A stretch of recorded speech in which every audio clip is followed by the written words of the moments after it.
Assalamualaikum warahmatullahi wabarakatuh. Kami dari kelompok 10 akan mempresentasikan kembali tentang sistem bansos.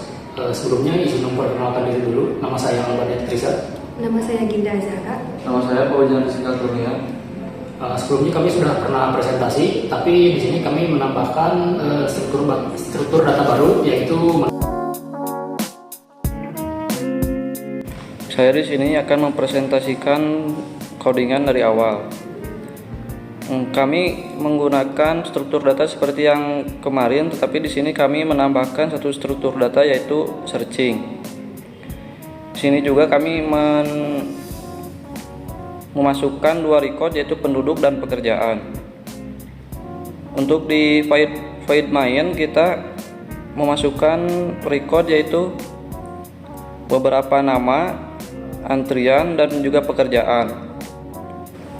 Lalu di sini kami menampilkan nama-nama penduduk dengan menggunakan SAUT seperti nomor antrian, pekerjaan, dan juga nama. Lalu di sini kami menggunakan struktur data queue untuk mengurutkan antrian berdasarkan nomor antrian. Lalu selanjutnya di sini kami menampilkan penduduk-penduduk yang tadi sudah kami urutkan menggunakan queue. Setelah itu di sini kami menanyakan jarak tempuh penduduk ke tempat kerja mereka. Lalu di sini kami menanyakan kepada para penduduk apakah mereka mempunyai anak atau tidak. Jika mempunyai anak bisa diketikkan huruf Y, jika tidak bisa diketikkan huruf N. Jika selain itu maka akan muncul tampilan error dan harus menggunakan huruf Y atau N. Lalu di sini kami menanyakan kepada penduduk apakah jarak tempuh penduduk ke tempat kerjanya. Jika tempat kerjanya lebih dari 5 km maka akan mendapatkan 3 bansos. Dan jika mempunyai anak maka akan mendapatkan tambahan 1 bansos. Jika jarak tempuhnya kurang dari 5 maka akan mendapatkan 2 bansos, dan jika tidak mempunyai anak maka tidak mendapatkan tambahan bansos. Lalu di sini saya akan melanjutkan menerangkan tentang codingan dari Fauzan. Di sini di public static void begin untuk memilih bansos pilihan jika Anda telah memilih bansos. Lalu di public static string get text opsi untuk menampilkan pilihan bansos yang kita pilih. Lalu di public static void tampilkan final info, ini untuk menampilkan informasi riwayat penerima bansos dan menampilkan jumlah penduduk yang jarak tempuhnya dan jumlah penduduk juga yang punya anak atau tidak.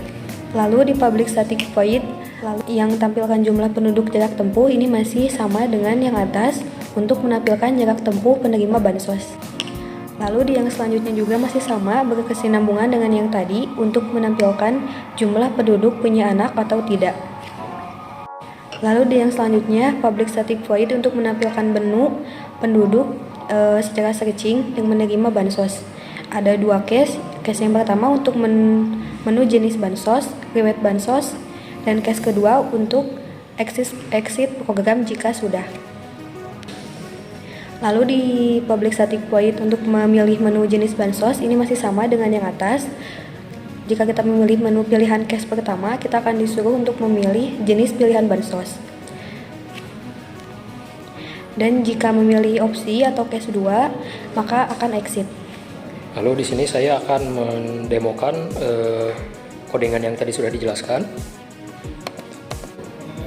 Ini yang tadi dijelaskan ini menampilkan semua daftar penerima bansosnya. Di sini masih nomor antriannya masih ngacak, sedangkan di bawahnya itu sudah sesuai urutan karena kami menggunakan priority queue. Lalu di sini kita sebagai penerima diwajibkan menginput jarak tempuh kerjanya menggunakan nomor saja jika menggunakan nomor saja, sedangkan jika menggunakan huruf maka akan ditampilkan error input jarak tempuh kerja dalam kilometer tulis dalam bentuk angka. Jadi di sini kami sudah menggunakan validasi. Di sini saya misal tulis 6 saja. Lalu di sini juga diperlihatkan kembali apakah mempunyai anak atau tidak. Jika ya maka ketik Y, jika tidak maka ketik N. Di sini juga kami sudah memakai validasi, misalkan si penduduk mempunyai anak lalu dia menginput misal 2. Nah, di sini akan muncul error. Nah, jadi di sini intinya diwajibkan menggunakan Y ataupun N. Saya di sini ketik aja N. Nah, karena ini si nomor urut 1 jarak tempuhnya lebih dari 5 km, yaitu dia menginput 6, maka dia berhak mendapatkan 3 bansos.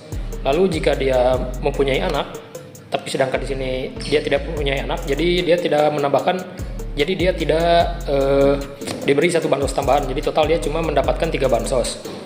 Lalu di sini juga saya udah validasi, misalkan dia itu pengen nimbun uang tunai 250.000. Misalkan saya di sini sudah ngetik 4, sedangkan dia pengen ngetik 4 lagi. Nah, ditampilkan Anda sudah memilih bansos tersebut, silahkan pilih yang lain. Jadi intinya dia itu nggak bisa nimbun bansos. Nah, misalkan saya di sini tulis 6 lagi, apa mempunyai anak? Iya. Otomatis dia yang dari sini dapat 3 bansos, lalu dari mempunyai anak dapat 1 tambahan bansos. Total seharusnya dia mendapatkan 4 jenis bansos. Jika kurang dari atau jarak tempuhnya 5 km, lalu dia mempunyai anak, dia tidak mempunyai anak, maka seharusnya dia mendapatkan 2 bansos saja.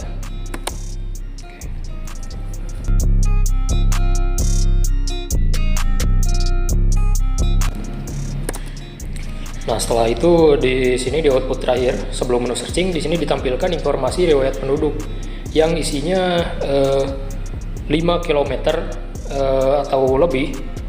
Nah, ini si sama dengannya harusnya di bawah, tapi salah sih. Nah, jadi intinya yang lebih dari 5 km ada 3 orang. Lalu yang kurang dari 5 km ada dua orang. Dan di sini juga yang mempunyai anak ada 2 orang. Dan yang tidak memiliki anak ada 3 orang. Nah, di sini struktur data yang kami tambahkan yaitu menu searching di akhirnya ada 2 pilihan, yaitu search berdasarkan jenis bansos dan yang kedua itu N. Saya sebenarnya di sini ada menu searching yang lain, tapi saya cuma masukkan 1 menu searching aja. Nah, saya di sini ketik 1 search berdasarkan jenis bansos. Di sini diperlihatkan 5 jenis bansos, yaitu mie, beras, minyak, uang, dan telur. Nah, di sini saya caps lock karena jika tidak di caps lock maka mungkin bakal menginput nomornya aja. Sedangkan di sini saya mengharuskan tulis. Jadi harus nulis yang ini, yang mie, beras, minyak, uang, atau telur. Nah, di sini juga diharuskan menggunakan caps lock di awalnya sesuai list ini. Penerima yang bansosnya mendapatkan telur. Saya coba yang lain, misal selain telur, misal saya ketik uang. Nah, ini kan saya tadi udah bilang kalau misal nggak pakai caps lock, maka codingannya data tidak ditemukan. Jadi harus menggunakan caps lock di awalnya. Saya ulang. Uang. Nah, jika memakai caps lock, maka codingannya berjalan. Oke, saya coba sekali lagi, misal beras. Nah, menampilkan penerima yang mendapatkan beras. Lalu menu yang terakhir yaitu menu N. Jika mengetik 2 maka codingan telah selesai. Sekian dari kelompok kami, kelompok 10 sistem bansos. Mohon maaf apabila ada tutur salah kata. Assalamualaikum warahmatullahi wabarakatuh.